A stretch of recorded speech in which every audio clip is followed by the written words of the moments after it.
Fala galera, beleza? Sejam bem-vindos a mais um vídeo no meu canal no YouTube. Eu sou o Bruno Okamoto e o vídeo de hoje eu vou trazer para vocês 3 estratégias inteligentes de como precificar o microsas de vocês. E eu tenho certeza absoluta que você nunca ouviu falar nessas estratégias. E eu não só vou ensinar para vocês elas, como eu também vou mostrar com 2 exemplos práticos. E se você ficar ligado até o fim do vídeo, eu vou deixar para vocês um link onde eu apliquei o mesmo raciocínio, mostrando todo o exercício que eu fiz com o meu sócio para a gente construir também essa precificação para o MGM, beleza? Então, fique ligado até o fim do vídeo, porque o vídeo tá muito massa e vocês vão aprender coisas que vocês vão poder imediatamente aplicar para o projeto de vocês, beleza?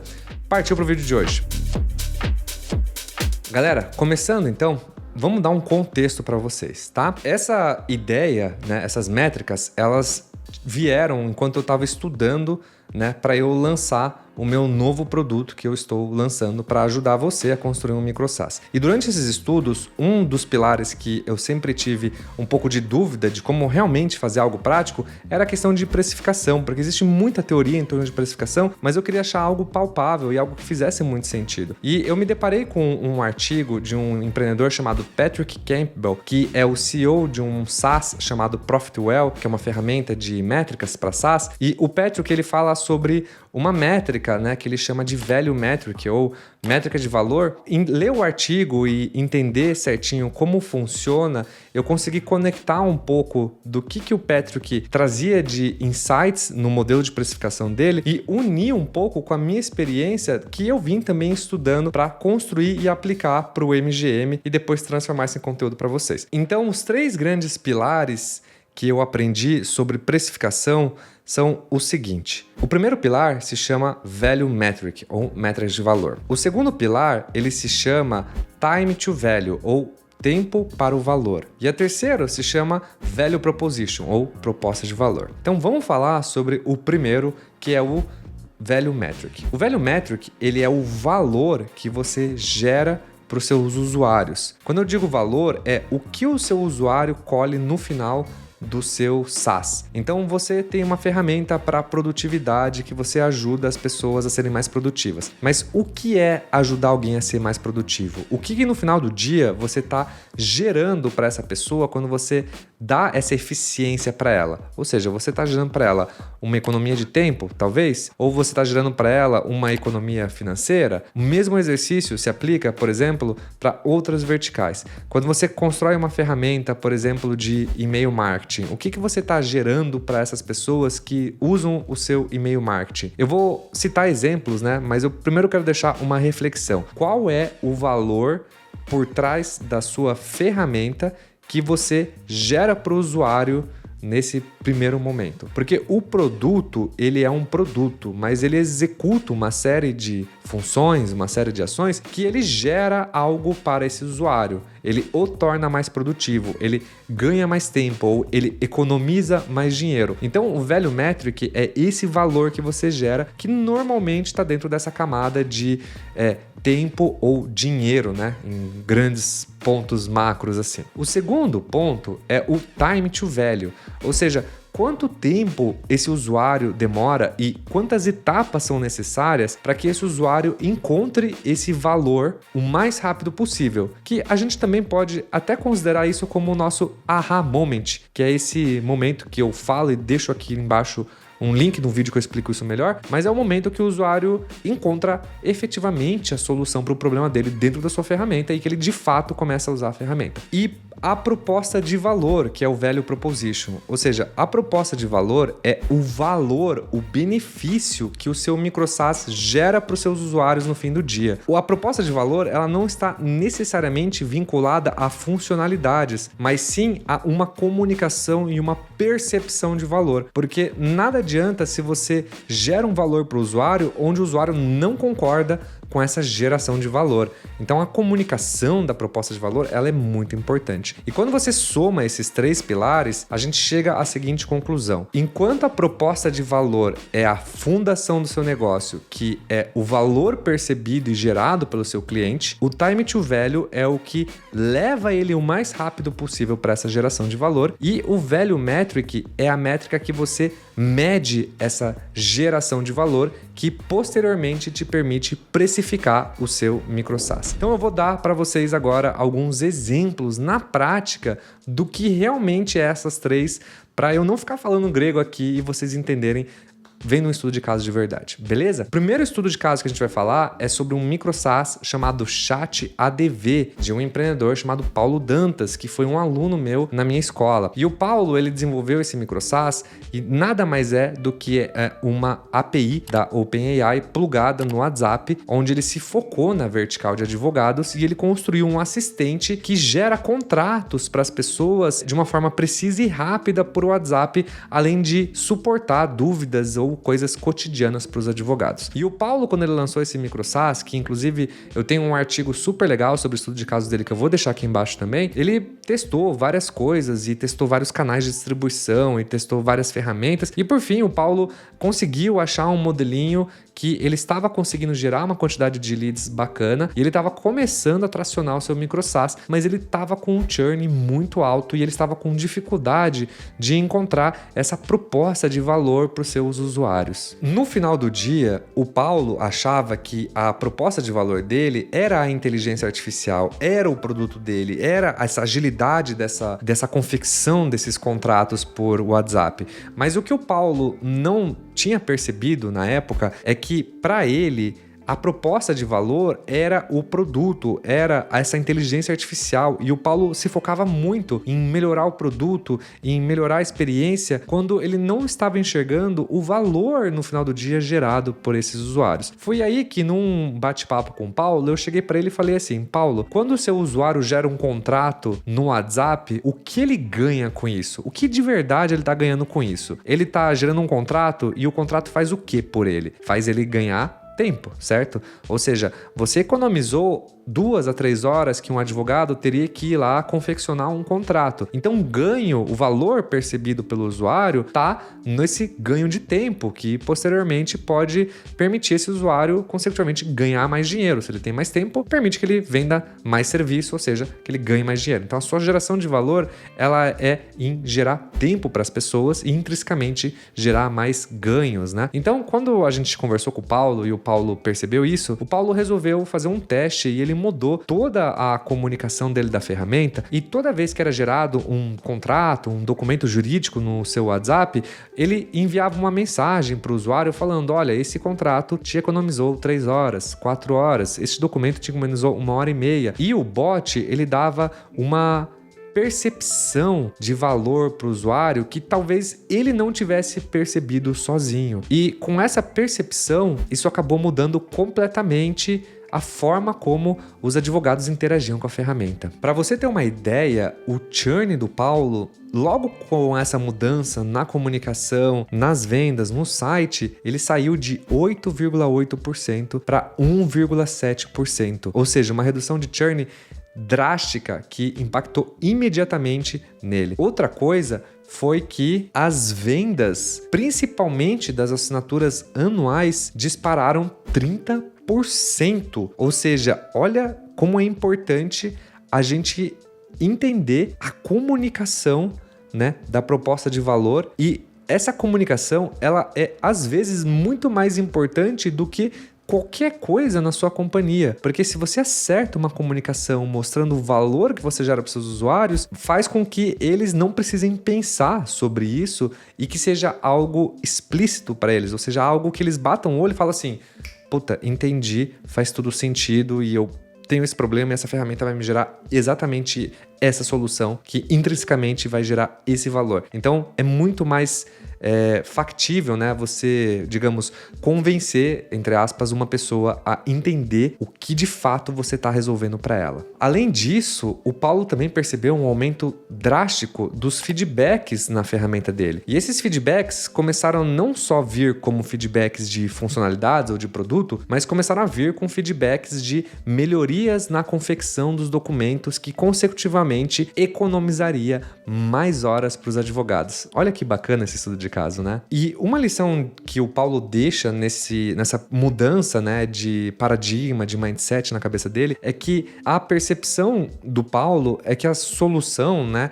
ela não tá na inovação ou ela não tá na sua criatividade de como você resolve o problema, mas ela tá muito na forma como você comunica a proposta do valor para os seus clientes e como isso impacta o seu projeto. O segundo estudo de caso que eu quero trazer para vocês é sobre um micro SaaS chamado Corredação, que ele foi construído em cima de palavras-chave do SEO. O Giancarlo, que é o empreendedor por trás desse produto, ele viu que ele gostaria de aprender sobre SEO e ele fez o inverso do que muito empreendedor faz, que de vez ele resolveu um problema para ele ou resolveu um problema de fato, ele queria aprender SEO e ele decidiu buscar uma palavra-chave dentro de alguma vertical que ele pudesse montar um micro SaaS em cima, e a palavra-chave que ele viu uma oportunidade era o Enem. Então o Jean, ele passou a construir, e a V1 que ele fez foi montar um pequeno marketplace onde inicialmente a sua esposa ela receberia as redações dos alunos e ela corrigiria essas redações e devolveria para eles, e futuramente esse modelo de negócio viraria um marketplace. E com o tempo, com a quantidade de acessos que a corredação foi tendo, esse marketplace foi cada vez ficando maior, onde vários professores recebiam as provas, corrigiam, né, essas simulações e elas devolviam para o aluno para que o aluno pudesse ter uma base para fazer o Enem. E olha só que bacana, com o passar dos anos, a corredação ela ficou tão bem ranqueada que ela começou a ter muito acesso orgânico, mas curiosamente a conversão de pessoas que pagavam para ter esse uso de correções do Enem, ela era 0,3% de todo o tráfego. E mesmo com uma conversão baixa, o Jean ele passou muitos meses fazendo vários testes na landing page, no copy, testando vários modelos de precificação, e no final do dia tudo que ele fazia deixava que a conversão variasse entre 0,3% e 0,5%. E no meio dessa dificuldade e com o tráfego já gerando bastante visitas únicas para o seu site, o Jean começou a se questionar se aquele micro SaaS, se aquele modelo de negócio faria sentido para ele ou se ele estava olhando para o lado certo. Mas como ele já tinha um projeto que faturava, para ele era muito difícil pivotar o modelo de negócio para testar outras coisas. Curiosamente, o Jean, quando ele tinha um volume muito grande de correções de redações, às vezes ele demorava até um mês para devolver a redação para o aluno. Ou seja, se a gente parar para pensar em time to value ou tempo de geração de valor, o tempo que o aluno pagava e demorava para receber a solução ou o valor gerado pela solução, que era essa correção da prova do Enem, para ele saber se ele estava indo bem ou não com seus estudos, às vezes demorava um mês inteiro. E aí, o que o Jean fez? Quando surgiu todo esse hype da inteligência artificial, o Jean resolveu testar e construir uma AI que ele pudesse ganhar mais eficiência e escala nas correções das provas do Enem. Só que o problema é que a inteligência artificial, ela era difícil porque ela alucinava em vários aspectos e ela raramente conseguia chegar numa precisão muito boa. Mas o Jean, como um bom desenvolvedor, ele já tinha uma base enorme de provas corrigidas e ele decidiu construir um modelo e tentar trazer todo esse histórico que ele já tinha feito para desenvolver a sua própria inteligência artificial, e ele passou um mês e meio construindo essa ferramenta para lançar e ver como os alunos iriam utilizar a ferramenta e quais seriam os feedbacks dessa ferramenta. A sua estratégia de lançamento era muito simples. O Jean, como já tinha um tráfego muito grande no site, ele resolveu lançar um MVP desse copiloto e ele deixou de graça algumas correções que antes ele cobrava para ele sentir o feedback das pessoas. E para sua surpresa, na hora que ele lançou essa ferramenta e começou a postar no Twitter, o seu post viralizou e teve milhares de acessos das pessoas testando a ferramenta e comparando a sua ferramenta com uma revisão de fato por um professor do Enem. E esses posts virais, para você ter uma ideia, não só trouxeram uma baita de uma validação e um pico enorme de acessos, como ele também recebeu muitos feedbacks sobre a qualidade das revisões, e isso trouxe para o Jean uma certeza mais sólida de que ele gerava mais valor e mais rápido para as pessoas, e consecutivamente isso iria aumentar a sua conversão. E o que o Jean fez então foi colocar um passo para as pessoas criarem uma conta dentro da corredação, e elas teriam algumas redações de graça, e para elas continuarem fazendo essas correções, elas teriam que pagar por um pacote de créditos. E em um dia, para você ter uma ideia, em um dia, a plataforma do Jean corrigiu 1.141 redações, o que antes ele precisaria fazer com vários professores e dividir uma porcentagem relativamente alta do seu faturamento com esses professores por ser um marketplace. E depois o time to value melhorou tanto, ou seja, os alunos, ao conseguirem ver a proposta de valor sendo gerada o mais rápido possível, fez com que eles indicassem para outros alunos e começou um efeito viral na sua ferramenta, e a conversão do Jean saiu de 0,3% para 1,2% no primeiro mês de assinantes, né, da sua ferramenta, sem contar que 55% de todos os usuários que acessam a sua landing page, que não é pouca gente, cria uma conta para testar a ferramenta. Ou seja, o time to value do Jean saiu de 1 mês para alguns minutos, e isso gera um valor tão grande para as pessoas que permitiu com que essa ferramenta gerasse um efeito boca a boca muito grande, né? O famoso member get member, né? E fez com que a sua ferramenta se distanciasse de todos os seus concorrentes. Porque quando a gente pensa hoje em correção do Enem, qualquer pessoa poderia produtizar esse serviço oferecendo uma correção pelo WhatsApp e cobrando uma pessoa um valor expressivo por isso. E no final do dia, o Jean automatizou isso numa larga escala com uma precisão tão boa quanto a de um professor. E a conclusão que a gente tira desses dois estudos de caso, galera, é como vocês podem entender qual é esse value metric de vocês o mais rápido possível. Eu vou deixar para vocês um exemplo que eu apliquei no meu MGM, no meu MicroSaaS, junto com o André Prado, onde a gente fez um exercício para tentar entender qual era o nosso value metric e como a gente levaria e em quanto tempo a gente levaria esse usuário para esse value metric. E eu vou deixar o link aqui no primeiro comentário fixo para vocês darem uma olhada naquele post da comunidade, mas a moral da história é: falem com seus clientes e tentem entender numa perspectiva do seu cliente e não sua como produto, mas tenta entender como o cliente se sente e como ele está enxergando o benefício que o seu produto está gerando para ele no final do dia. E normalmente esse benefício ele está dentro desses dois grandes círculos, que é dinheiro e tempo. Então, se você consegue gerar dinheiro ou redução de gastos, e se você consegue trazer ganho de tempo ou redução de investimento de tempo em alguma solução, talvez manual. Então, a partir dessa proposta de valor, tentem descobrir como vocês levam as pessoas o mais rápido possível para esse valor e como metrificar esse valor, que é esse value metric. E a partir dessa metrificação, vocês vão conseguir precificar o microsite de vocês. Vou dar um exemplo besta. Se você tem uma ferramenta de e-mail marketing, que você tem uma base de leads e todo mundo na sua empresa pode usar, todo mundo vai pegar e compartilhar o login e senha se você cobrar por usuário, porque não faz sentido você cobrar por usuário. Ou seja, se a sua métrica de valor fosse quantidade de usuários pro MailChimp, seria uma métrica falha, porque as pessoas podem compartilhar o mesmo login e senha. Então, como que o MailChimp precificou o value metric dele? Eles colocaram por quantidade de leads ou de contatos na base. Ou seja, na visão deles, uma empresa muito pequena tem poucos contatos, paga pouco. Uma empresa muito grande tem muitos contatos, paga muito. Então, a value metric deles é o número de contatos. Agora, um segundo exemplo de value metric é um CRM de vendas. Se você faz um CRM de vendas e você tem 3 vendedores, os vendedores não podem compartilhar a mesma ferramenta, o mesmo login e senha, porque cada um vai ter um pipeline de leads diferentes com históricos diferentes. Então, faz sentido nesse caso a sua value metric ser assentos. E um terceiro exemplo é o Pipefy, por exemplo. É um SaaS de automação igual o Make, o Zapier, e o Pipefy, ele tem esse mesmo ponto. Ele cobra as pessoas por assento, porque quanto mais pessoas na empresa estão usando, mais valor a ferramenta gera interligando essas áreas, né? Então, para eles faz sentido ter o value metric por assento. Então, a pergunta, né, final nessa conclusão que eu deixo aqui para vocês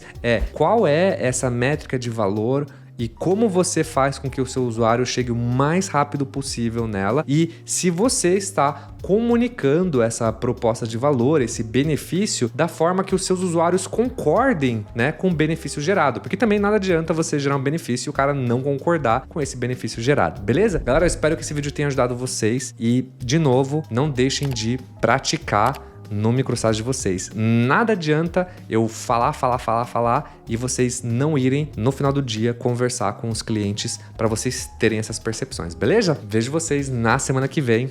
Até a próxima.